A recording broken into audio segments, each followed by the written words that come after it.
Shalom. Tema hari ini memahami karya Roh Kudus. Pembacaan firman Tuhan dari Injil Yohanes pasal 16 ayat 8 sampai 11. Dan kalau Ia datang, Ia akan menginsafkan dunia akan dosa, kebenaran dan penghakiman akan dosa.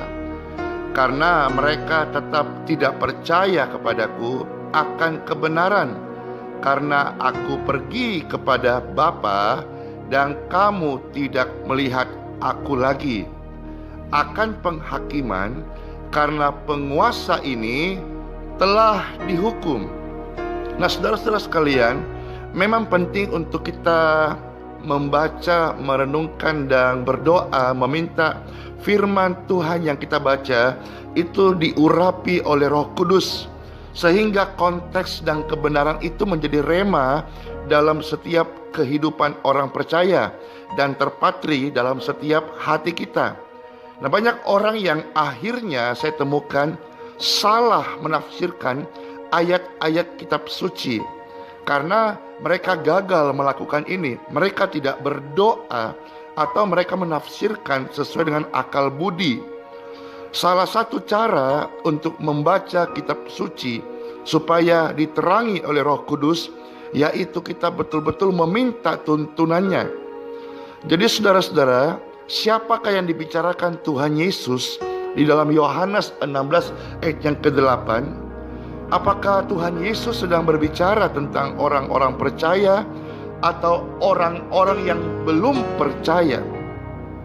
Perhatikan saudara-saudara, saat Tuhan Yesus mengatakan Roh Kudus akan datang untuk menginsafkan dunia akan dosa karena mereka tidak percaya kepadanya, ini sangat jelas kalau kita membaca dengan teliti bahwa Tuhan Yesus sedang berbicara kepada orang-orang yang tidak percaya. Karena kenapa? Mereka berasal dari dunia. Nah, perhatikan bahwa Roh Kudus tidak menginsafkan dunia akan dosa-dosanya, ya. Tetapi firman Tuhan berkata Roh Kudus akan menginsafkan akan dosa. Jadi bentuknya adalah satu, tunggal, saudara-saudara. Jadi saudara perhatikan baik-baik.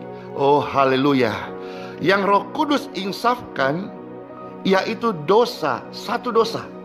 Bukan dosa, dosa, dan dosa.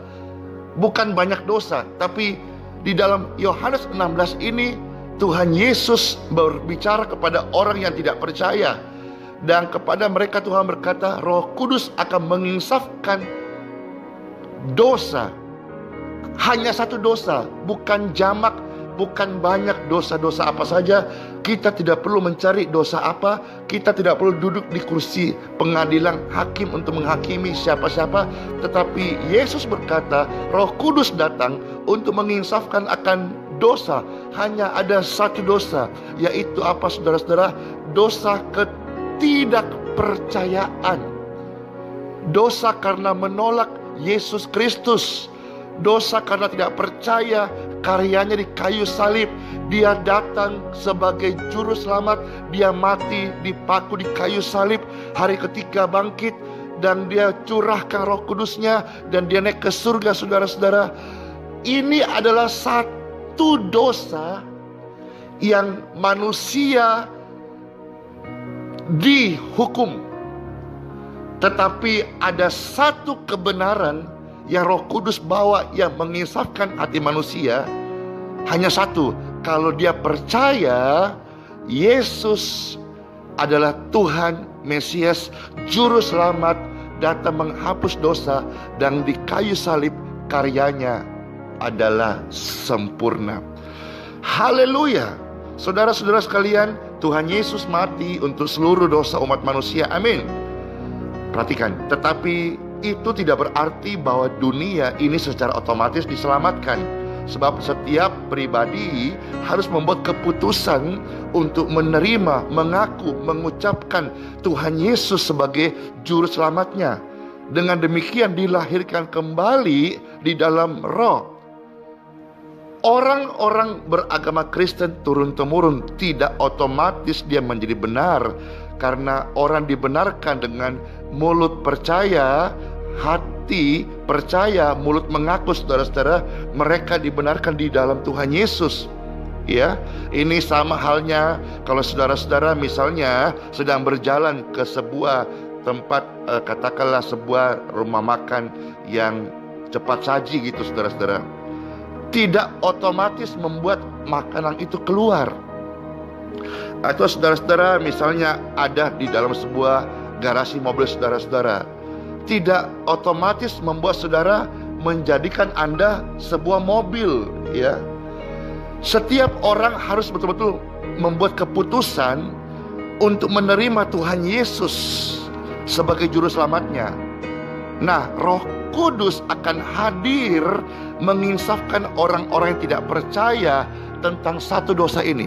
Saya berdoa ketika firman Tuhan saya beritakan, di sana ada pengurapan Roh Kudus bagi saudara-saudara yang belum percaya. Saudara boleh menerima ini, dan Roh Kudus akan menolong saudara, menginsafkan saudara dari keraguan-raguanmu. Dan yang celakanya adalah kalau hari ini ada orang yang mengeluarkan Injil Yohanes 16 ayat yang ke-8 ini dari konteksnya, saudara-saudara, maka mereka akan secara keliru percaya bahwa Roh Kudus hadir untuk menegur dosa orang-orang percaya. Saudara-saudara sekalian, Roh Kudus itu akan menegur satu dosa, ketidakpercayaan. Haleluya. Dan kalau saudara-saudara sudah percaya, maka Roh Kudus akan membawa kita untuk mengerti kehendaknya Bapa. Ya. Apakah saudara dan saya dibenarkan karena perbuatan-perbuatan kita? Tidak. Kita dibenarkan karena iman kita kepada Tuhan Yesus. Nah, sekarang seharusnya kita sama-sama mengerti bahwa status kita dibenarkan oleh iman. Karena kebenaran kita hari ini, saudara-saudara, setelah kita menerima karya Tuhan, itu bukan tentang perbuatan benar, melainkan kedudukan, posisi kita didudukkan, dibenarkan di hadapan Tuhan, karena kita memiliki iman yang benar. Haleluya. Glory to God. Jadi saudara-saudara, jika saudara bisa memahami hal ini, Roh Kudus datang untuk menginsafkan dan mengingatkan Anda bahwa Anda adalah kebenaran di dalam Tuhan. Ketika kita menerima Tuhan Yesus, Roh Kudus menginsafkan kita dari ketidakpercayaan kita. Yesus adalah Putra Tuhan yang Maha Tinggi. Dan ketika kita percaya, kita melihat karyanya, kita dibenarkan, maka Roh Kudus akan hidup bersama kita. Immanuel tinggal bersama kita, saudara-saudara. Dan dia akan mengingatkan kita, bukan mendakwa kita, karena setan itu mendakwa, Roh Kudus membenarkan. Jadi ketika saudara-saudara mulai hidup di dalam kedagingan, Roh Kudus akan mengingatkan saudara-saudara akan kebenaranmu. Apa yang dilahirkan dari daging adalah daging. Apa yang dilahirkan dari roh adalah roh. Roh ini, Roh Kudus, Parakletos, akan mengingatkan status saudara. Dan apabila saudara-saudara rohmu ini hidup, otomatis perbuatan-perbuatan daging itu akan mati.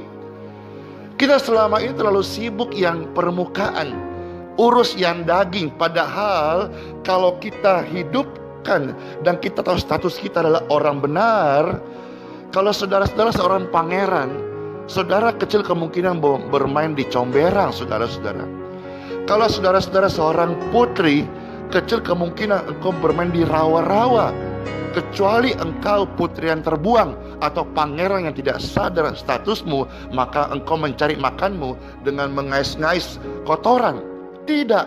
Roh Kudus mengingatkan saudara-saudara status kita di dalam Kristus. Kita adalah orang benar, orang percaya, dan kita adalah anak Tuhan. Haleluya. Glory to God. Saudara-saudara tidak perlu letih untuk mengusir kegelapan. Cukup nyalakan lampu, kegelapan akan pergi. Saudara-saudara berjalan bersama Tuhan, Roh Kudus akan terus mengingatkan statusmu adalah orang benar, sehingga engkau akan berjalan dalam kebenaran. Saudara, saya kasih ilustrasi. Saudara tidak usah sibuk hari-hari ini ketika jalan, engkau berkata, kok saya merasakan ada hadirat yang najis, kok saya merasakan ada kegelapan, kok saya merasakan ada kuasa kegelapan. Tidak usah sibuk itu, saudara-saudara. Harusnya di mana kita datang, kita merasakan ada hadirat Tuhan. Dan yang harusnya berkata begitu adalah kuasa kegelapan. Wah, ada orang benar datang membawa hadirat Tuhan. Karena ketika saudara dipenuhi oleh hadirat Tuhan, Roh Kudus melimpah mengurapi saudara-saudara, saudara tidak akan bisa menikmati hadirat yang lain kecuali hadiratnya, kemurahannya, kasih karunia-Nya.